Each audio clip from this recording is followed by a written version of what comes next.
Bismillahirrahmanirrahim. Assalamu alaikum students. Hope so you all are fine. Welcome to my YouTube channel Brain Boosters by Nimra. Today I am going to discuss about the lipids and its types. ठीक है, lipids के बारे में हम discuss करेंगे. Lipids किस कहते हैं किसको हैं. लिपिड्स के बाद जितनी भी हम ऑयली चीज़ें खा रहे होते हैं, फैटी एशिया खा रहे होते हैं, ठीक है, डेली रूटीन में, तो लाइक उसके अंदर सनफ्लावर बीन्स आ गए हैं, ठीक है, और मक्खन वगैरह जो भी हम डेली रूटीन में ले रहे होते हैं ना, उसको हम लिपिड्स कहते हैं. अब हम इसकी डेफिनेशन की तरफ चलते हैं. लिपिड्स बेसिकली कहते हैं किसको हैं. It's the diverse group of chemicals that are fats and oily substances. मतलब जितने भी ऑयली सब्सटेंसेस हैं उनके अंदर जो फैट्स वगैरह मौजूद होती हैं उनको हम क्या कहते हैं, लिपिड्स. ये क्या होते हैं, हाइड्रोफोबिक. ठीक है, हाइड्रोफोबिक, हाइड्रो वाटर को कहते हैं, फोबिक यानी कि हमें ये फोबिया से वर्ड निकला है, यानी कि इसको रिपेलेंट, किसी चीज़ से दूर भागना, यानी कि ये वाटर के अंदर सोल्यूबल नहीं होते, इनसोल्यूबल होते हैं क्योंकि ये नॉन पोलर होते हैं.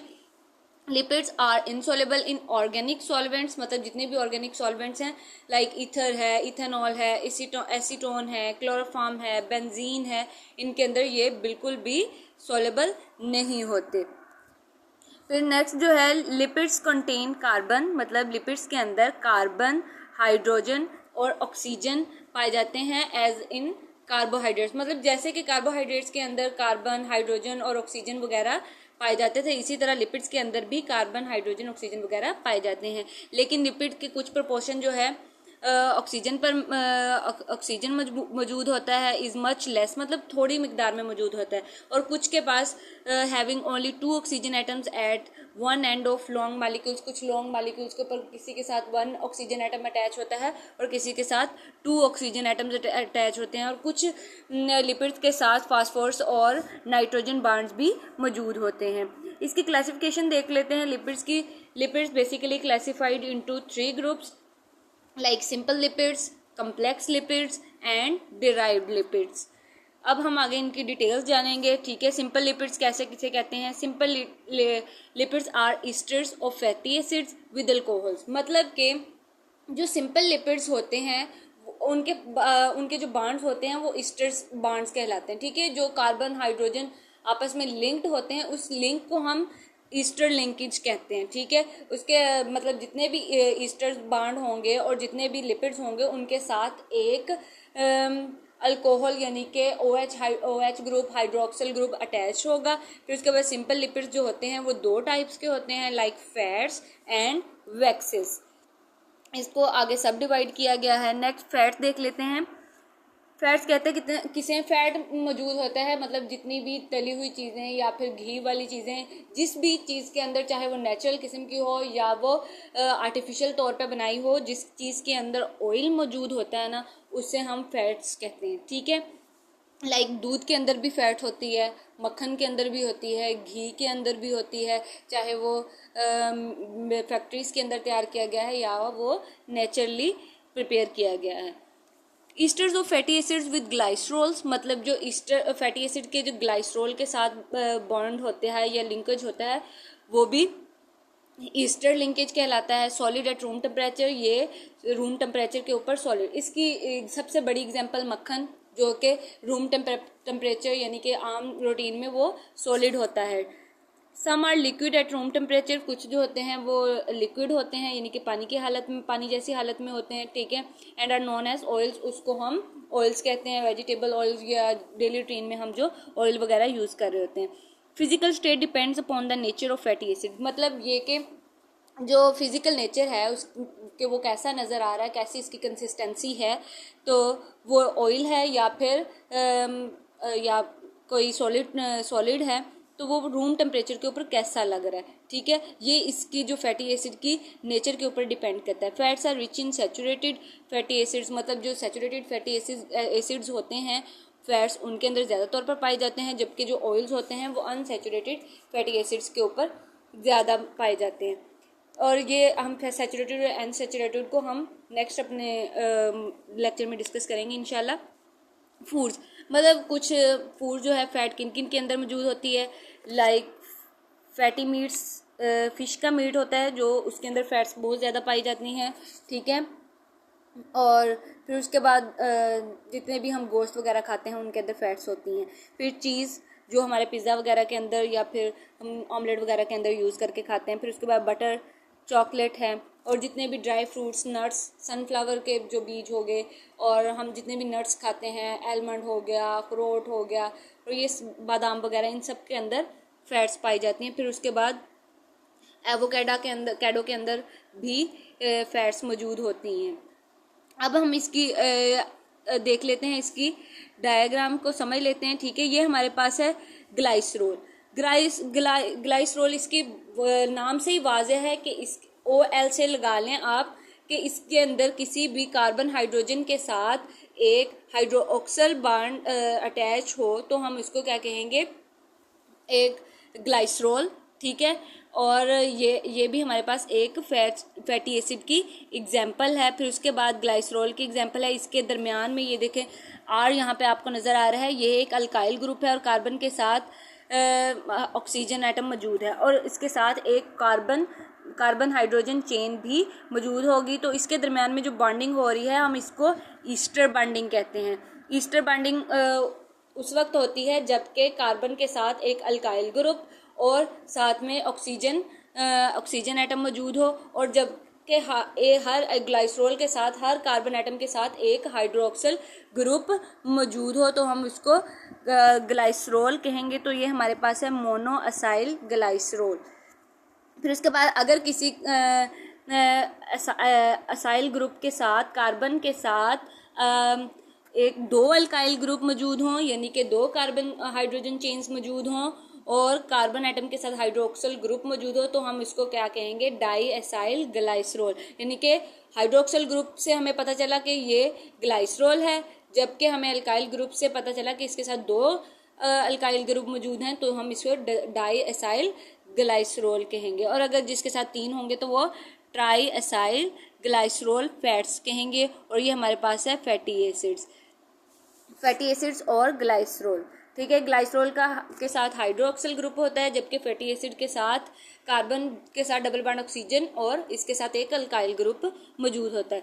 ठीक है, और इसी तरह हमें फैटी एसिड्स के बारे में वैन डर वाल्स मॉडल की वजह से भी पता चला था कि इसके साथ कैसे जो फोर्सेस हैं एक दूसरे के साथ अटैच्ड होती हैं और इनके दरमियान में ट्राई एसाइल ग्लाइसरोल बनता है। और जितने भी कार्बन एटम्स होते हैं उनके साथ हाइड्रोजन एटम भी मौजूद होता है, और इनके साथ कभी कभी ऑक्सीजन बॉन्ड बना लेता है और कभी कभी पूरी कार्बन और हाइड्रोजन एटम्स होते हैं। फिर उसके बाद वैक्सीज देख लेते हैं। They are esters of higher fatty acids, मतलब जो वैक्सीज हैं वो हायर फैटी एसिड्स के साथ मतलब अपना ईस्टर बॉन्ड बनाती हैं और हायर मोनोहाइड्रोक्सी एलिफेटिक अल्कोहल्स होती हैं। और ये क्या होती हैं, अल्कोहल्स होती हैं। फिर ठीक है, अल्कोहल्स के साथ भी हाइड्रोक्सिल ग्रुप मौजूद होता है, यानी कि OH लगा होता है। इसके पास एक लॉन्ग स्ट्रेट चेन होती है जिसके अंदर 60 to 100 कार्बन एटम्स होते हैं। ठीक है, they can take up water without getting dissolve in it, मतलब ये वाटर को वहाँ से ले लेते हैं किसी भी चीज़ को इसके अंदर डिजोल्व किए बगैर। फिर उसके बाद used as basis for the preparation of cosmetics, ये कॉस्मेटिक्स यानी कि मेकअप इंडस्ट्री के अंदर पॉलिशेस वगैरह, लुब्रिकेंट्स और ऑइंटमेंट्स और कैंडल्स वगैरह बनाने के लिए इस्तेमाल होता है। फिर उसके बाद नेचर के अंदर they are found on the surface of plants and insects, और ये मतलब नेचुरली ये क्या होता है, कुछ प्लांट्स के ऊपर होता है। ठीक है, ये वैक्सीज वगैरह मौजूद होती हैं। आप इसके एग्जांपल ले लें, कीकर के प्लांट के ऊपर भी वैक्सीज मौजूद होती हैं जो कि एक चिपकू सा पिगमेंट सा होता है जो कि कीकर के प्लांट के ऊपर भी मौजूद होता है। और कुछ जो इंसेक्ट्स होते हैं उनके पाँव के अंदर होता है, और अगर वो मतलब किसी प्लांट के ऊपर या किसी चीज़ के ऊपर रखें तो वो उनके अंदर चिपकने की सलाहियत भी होती है। फिर आ जाते हैं fatty acids. Fatty acids are carboxylic acids with hydrocarbon side chain, मतलब ये क्या होता है, हाइड्रोकार्बन चेन्स होती हैं। ठीक है, जिनके साथ कार्बोक्सिलिक एसिड भी अटैच्ड होता है। They are the simplest form of lipids, ये भी लिपिड्स की सिंपलेस्ट फॉर्म है।